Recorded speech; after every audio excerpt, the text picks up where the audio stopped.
The people who brought you the Creation Museum and the governor of Kentucky today announced plans for the Ark Encounter. Let's tour the grounds. According to the Louisville Courier-Journal, the Cinderella's Castle of the Ark Encounter will be a 500-foot-long replica of Noah's Ark, complete with animals. The 800-acre park will also include a walled city, a replica of the Tower of Babel, which sounds blasphemous to me, a 500-seat special effects theater, an aviary, and a first-century Middle Eastern village. Not an actual one, I imagine. No roller coasters, no Ferris wheels, just Bible stuff. According to the Ark Encounter website, the park will be a, quote, fun, educational, and wholesome attraction and will be an asset to the region. The project is a joint venture between the for-profit Ark Encounters LLC and the nonprofit group Answers in Genesis. Answers in Genesis is a group that in 2007 opened Kentucky's Creation Museum, which is dedicated to portraying the Bible's view of history. Among their claims, the earth was created in 6 days, just 6,000 years ago, and that at one time, man and velociraptor coexisted peacefully. According to the Answers in Genesis website, their mission is three-pronged. Quoting here, we take the absolute truth and authority of the Bible to the world. We teach the relevance of a literal Genesis to the mission fields of the world. We obey God's call for global evangelism for all ethnic groups in the world. And now they have asked taxpayers to subsidize their Bible-based theme park. The state of Kentucky is complying. Again, according to the Courier-Journal, developers are seeking state tax incentives under the Kentucky Tourism Development Act. If they qualify, and Kentucky Governor Steve Beshear indicated they would, they could receive as much as $37.5 million in incentives.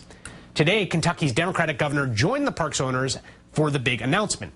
He claimed Ark Encounter would create hundreds of jobs for his state and defended the use of taxpayer money to subsidize the project. This is an application for a theme park. The law doesn't allow us to discriminate about the entertainment subject matter of theme parks as long as it's legal and in good taste. Joining me now is Sam Seder of samseder.com, the host of the Majority Report, which is back streaming at majority.fm, is that right? That's Weekdays, right. And you can also get it on iTunes. So we have a defense from the governor of this.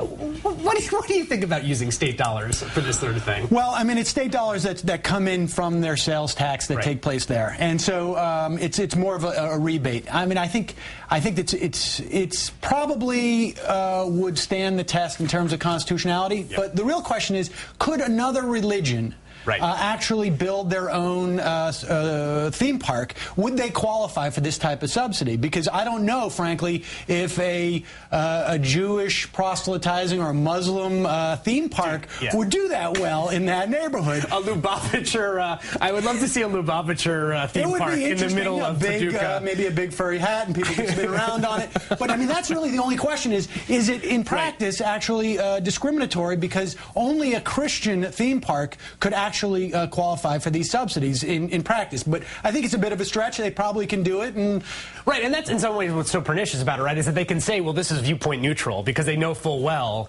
that Abdul Rauf isn't going to come in and say, I want a Park 51 Islamic Community Center theme park to get this tax break. I suppose. I mean, but, there is a little history to this. I mean, the founders, AIG, of the Creation Museum, Ken Ham, I think he was on the McNeil-Lehrer report back in the day and said this was expressly to arm Christians in a debate against evolution. And so this isn't, this is a pretty specific agenda that these people are holding. But frankly, I'd prefer a theme park than the museum, because a museum implies that this is actually real, as opposed to, like, this is more like Disney. And you have this notion of the world that is more fantastical. Right. Were you surprised? I was a little surprised it was a Democratic governor doing this, although I guess the politics... It's Kentucky. It's Kentucky. I mean, I think that's the bottom line, is it's Kentucky, and, I think it probably will bring a bunch of jobs. I mean, this thing has been enormously successful. They picked that area specifically because it was within a radius of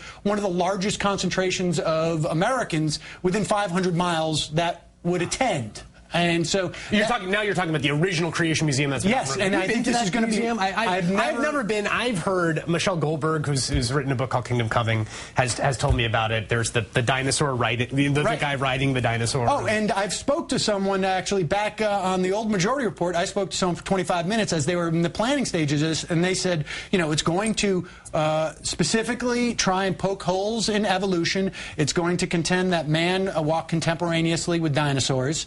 It's going to suggest that evolutionary theory is what they call historical science as opposed to observational science, which then brings up the question, like, how do you know that dinosaurs even existed at that point? Right. But be that as it may, can God make a suitcase that's too heavy for him to lift? Right, exactly. And I think there's something about a banana too. About why would you make a banana? But I mean, the bottom line is it's been wildly successful. I mean, the real question is, are they going to be able to discriminate against who they hire at this theme park as opposed to their museum? Because if they're getting state subsidies, that opens the door to a real question: are they the not-profit side, or are they the profit side? And I mean that literally in terms of like making money as opposed to being prophetic. PhD. Yes, and so that's really going to be the real question. This seems to me lawsuit bait. Sam Cedar is from MajorityReport.fm, and it's Majority.fm or Majority.fm. Radio.com. Great. Thanks so much for joining me.